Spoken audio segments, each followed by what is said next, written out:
एक बार उस टाइम को याद करो जब तुमने अपना जेई का प्रिपरेशन स्टार्ट किया था। तब मोटिव कम्प्लीटली अलग था ना।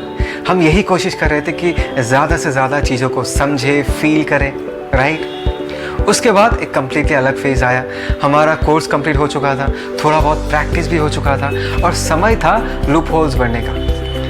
और अब ऐसा एक सिचुएशन है जहाँ पर सितंबर के जेई मेंस के पहले कुछ 30 दिन बाकी है और ये सिचुएशन कम्प्लीटली अलग है।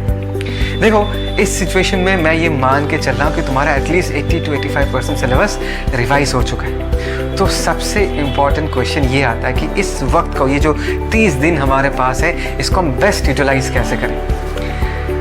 देखो, यस आई एग्री, अभी जो भी चल रहा है इट्स वेरी वेरी फ्रस्ट्रेटिंग। कुछ ऐसा हो रहा है कि सब लोग रेस भाग रहे हो और एंड लाइन पहुँचने वाले हो कि किसी ने उसको पीछे खींच लिया। लेकिन एक बात बताओ, जब सिचुएशन सही चलता है ना, तब सब मेहनत कर सकते हैं। लेकिन जब सर्कमस्टेंसेस बदल जाए, डिफ़िकल्ट हो जाए, ऐसे वक्त में जो बंदा अपना पूरा दम लगा देगा ना, वही जीत के निकलेगा। Hello, it's Anirban sir here और आज मैं तुमको एक पूरा स्ट्रैटेजी बना के दूंगा, एक माइंडसेट बताऊंगा जो तुमको इन 30 दिनों में फॉलो करना है। ठीक है, सबसे पहले ये समझो कि ये जो वक्त है, ये ज़बरदस्त प्रैक्टिस करने का वक्त है। ठीक है, हाँ, थोड़ा बहुत लर्निंग गैप्स हो सकता है, उसको फिलअप कर लेना। तो नेक्स्ट क्वेश्चन ये आता है कि सर, ये तो समझ में आ रहा है कि प्रैक्टिस करना है, लेकिन कैसे करना है मैं बताता हूँ। प्रैक्टिस करोगे लेकिन टेस्ट देके, और वो भी 2 कैटेगरी ऑफ टेस्ट होंगे। एक कैटेगरी हो गया चैप्टर वाइज टेस्ट, दूसरा कैटेगरी हो गया फुल मॉक टेस्ट। देखो, चैप्टर वाइज टेस्ट देके तुम अपने चैप्टर को रिवाइज करोगे और टेस्ट देने का सबसे इंपॉर्टेंट काम तुम करोगे टेस्ट देने के बाद अपने पेपर को लेना है और प्रॉपर्ली एनालाइज करना है कि कौन सा क्वेश्चन तुमसे नहीं हो पाया। अगर कोई ट्रिक था उसको देख लो, उसको समझ लो। लेकिन अगर कोई क्वेश्चन कंसेप्चुअल एरर के लिए नहीं कर पाए, उसी वक्त अपना नोट्स खोलो, अपना बुक्स खोलो और उस कंसेप्ट को रिवाइज करो। समझ में आ रहा है ना? पक्का? ओके। अभी नेक्स्ट आता है फुल मॉक टेस्ट। हफ्ते में एटलीस्ट 2 बार देना है अपना टेम्परामेंट चेक करने के लिए, और वो भी स्टैंडर्ड टेस्टिंग कंडीशंस में। सर, स्टैंडर्ड टेस्टिंग कंडीशंस क्या है? यार, एग्ज़ाम वाले दिन जैसा माहौल होगा वैसा ही माहौल बनाना है। अपने आप को रूम में 3 घंटे के लिए लॉकअप कर लेना है। अपने घर वालों को बता देना है कि डिस्टर्ब नहीं करना। ठीक है, एग्जैक्टली एग्ज़ाम वाले दिन जैसा माइंडसेट है, उसी माइंडसेट को फॉलो करके एग्ज़ाम देना है। समझ में आ रहा है ना? पक्का? Now how will you navigate through the paper? एक बढ़िया सा सिचुएशन दे रहा हूँ। ठीक है, सोचो खाने का बफे सजा हुआ है और 3 काउंटर्स हैं, वेज, नॉन वेज, डिज़र्ट। देखा होगा ना तुम लोगों ने? ओके, तो तुम कौन से काउंटर से खाना चालू करोगे ये बताओ। कम ऑन, ऑब्वियस है ना, जो तुम्हारा सबसे फेवरेट है वहीं से चालू करोगे। एग्जैक्टली ये बात को समझो कि तुम भी ऐसे 3 पेपर्स देने वाले हो, फिजिक्स, केमिस्ट्री, मैथ्स। तो कहाँ से चालू करोगे? जो सब्जेक्ट तुम्हारा सबसे ज़्यादा फेवरेट है, इनफैक्ट जिस सब्जेक्ट में तुम्हारा सबसे ज़्यादा कॉन्फिडेंस है, उसी सब्जेक्ट से स्टार्ट करना है। बात समझ में आ रहा है मैं क्या कह रहा हूँ? पक्का? श्योर? ओके। मुझे ना नॉन वेज बहुत पसंद है। ठीक है, तो मैं सबसे पहले नॉन वेज काउंटर में जाऊँगा। तो तुमको क्या लगता है, नॉन वेज काउंटर में जाके क्या मैं सीरियली खाना चालू करूँगा? बोलो, सीरियली खाना चालू करूँगा? डेफिनेटली नॉट यार। 1-2 बार चक्कर मारूंगा, देखूंगा कौन सा आइटम है, और जो उसमें भी मेरा जो फेवरेट आइटम है उससे चालू करूंगा। यार, तुमको पेपर भी एग्जैक्टली इसी माइंडसेट से देना है। लेट्स से कि तुमको फॉर एग्जांपल फिजिक्स बहुत पसंद है, फिजिक्स में सबसे ज़्यादा कॉन्फिडेंस है, तुमने फिजिक्स से अपना पेपर चालू किया, तो सीरियली नहीं करना। पेपर में सारे आसान क्वेश्चंस को ढूंढो और उन क्वेश्चंस को सबसे पहले करो। ठीक है, करने के बाद move on to the next counter. Next counter में तुम्हारा जो फेवरेट है उसको खाओ पहले। फॉर एग्जांपल, फिजिक्स के बाद तुम केमिस्ट्री अटेम्प्ट कर रहे हो, ठीक है ना? तो केमिस्ट्री में जितने सारे आसान क्वेश्चंस हैं उसको सबसे पहले अटेम्प्ट करो। उसके बाद move on to the next subject. For example maths में जितने सारे आसान क्वेश्चंस हैं उसको कर लो। ठीक है, मतलब मैं ये कहना चाहता हूँ कि तुम्हारे पहले साइकिल में तुम पूरे पेपर में जितने सारे आसान क्वेश्चंस हैं उसको कंप्लीट करोगे। ठीक है, उसके बाद तुमको इस साइकिल को फिर से रिविजिट करना है, और एक बार इस साइकिल को रिपीट करना है। फिर से तुम फिजिक्स में आओ और देखो कौन सा क्वेश्चंस तुम और कर पाओगे। तो साइकिल बाय साइकिल तुमको पेपर को अटेम्प्ट करना है। ठीक है, देखो कौन सा क्वेश्चंस करना है कौन सा क्वेश्चन छोड़ना है, ये एक आर्ट है, समझ में आता है ना। ये डेवलप करना पड़ता है, ये एकदम एग्जाम वाले दिन नहीं आएगा, तुमको प्रैक्टिस करना पड़ेगा।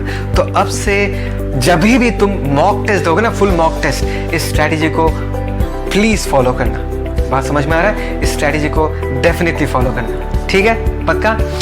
Okay fine. तुमने टेस्ट दे दिया, फुल मॉक टेस्ट दे दिया।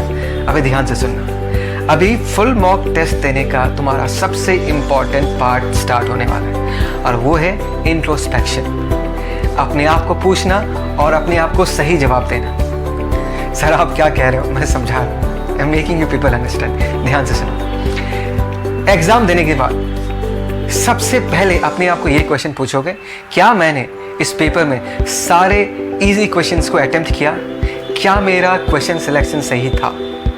You ask this question to yourself. और अगर इसका जवाब आया नहीं, तो उसी वक्त ये सोच के निकालो कि ऐसा क्यों नहीं हुआ, और सुधारो।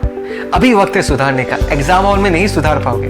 बात समझ आ रहा है मैं क्या कह रहा हूँ? Okay fine, this is the first question that will ask yourself. Second question, क्या ऐसा हुआ कि तुमने एक क्वेश्चन किया, नहीं हुआ, दूसरा क्वेश्चन किया, नहीं हुआ, तीसरा क्वेश्चन किया, नहीं हुआ, and then you lose your nerves, fear takes over you.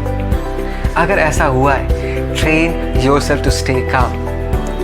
Tell yourself कि whatever it be, you are going to stay calm. यार कभी किसी छोटे बच्चे को देखा है जो चलना सीख रहा है? यार वो एक दो बार गिरने के बाद ना डर के, रो के कोशिश करना बंद नहीं करता, वो कोशिश करते रहता है। तुमको भी ऐसे ही बनना है। Whatever it is, you will give your best in the exam. समझ में आया मैंने क्या कहा? ठीक है ना? ओके, तो ये तो हो गया टेस्ट कैसे देना है, उसको कैसे फॉलो करना है। अभी और एक चीज़ के बारे में बता रहा हूँ, ध्यान से सुनना। देखो, तुमको फैला के पढ़ाई नहीं करना। फैला के पढ़ाई का क्या मतलब है? यार तुम सुबह से एक सब्जेक्ट लेके उसी पे ही लगे पड़े हो, ये बहुत गलत है, ये नहीं करना। देखो, ये तरीका नहीं है पढ़ाई करने का। तुमको क्या करना है, सुबह सुबह उठो और अपना गोल्स सेट करो, अपना स्लॉट सेट करो। ये देखो कि तुमको क्या पढ़ना है और कहाँ तक पढ़ना है। देखो, अगर ऐसा करोगे ना, you will get a sense of accomplishment. तुमको अच्छा फील होगा कि हर दिन तुम कुछ ना कुछ अच्छा अचीव कर रहे हो, कंप्लीट कर पा रहे हो। बात समझ में आ रहा है मैं क्या कह रहा हूँ? पक्का ना? फाइन। देखो, छोटे से ना हमको ये सिखाया गया है कि गोल्स पे फोकस करो, गोल्स पे फोकस करो, गोल्स पे फोकस करो। तुम्हारा गोल क्या है बताओ? अभी तुम्हारा गोल क्या है? जेईई मेंस, उसके बाद एडवांस। मैं कहता हूँ गोल्स पे कभी भी फोकस मत करना। इनफैक्ट लाइफ में कभी भी गोल्स में फोकस मत करना। अरे यार सही में कह रहा हूँ, कभी भी गोल्स में फोकस मत करना। अगर फोकस करना है तो जर्नी में फोकस करो, उन प्रोसेसेस में फोकस करो जो प्रोसेस तुमको उस गोल तक लेके जाएगा।